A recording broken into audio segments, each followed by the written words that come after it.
ఓం నమో భగవతే రుద్రాయ. ధన సంపాదన కోసం ఈ మట్టి కుండ పరిహారాన్ని ప్రతి ఒక్కరు కూడా ఆచరించండి.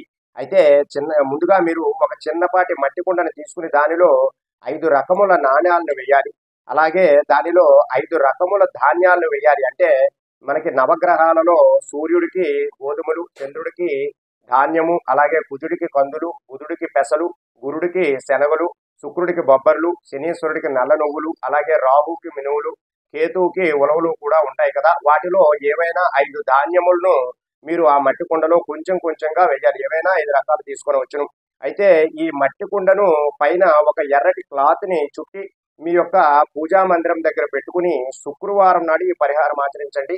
ఆ మట్టి కుండ శుక్రవారం అంతా కూడా మీ పూజా మందిరం దగ్గర ఉంచి తదుపరి శనివారం నాడు మీరు ధనము దాచుకునేటటువంటి ప్రదేశం వద్ద ఈ మట్టి కుండ ఉంచారు అంటే మీకు తప్పనిసరిగా ధన సంపాదన పెరిగే అవకాశం చాలా ఎక్కువగా ఉంటుంది. ఇది ఒక తాంత్రికమైనటువంటి పరిహారము.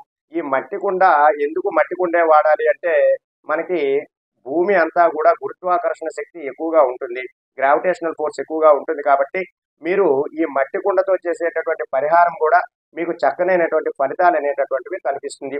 అలాగే ధన సంపాదన అంతా కూడా ఆకర్షించబడుతుంది. ఈ పరిహారాన్ని ఆచరించండి. సర్వే జనా సుఖినో భవంతు. శుభం.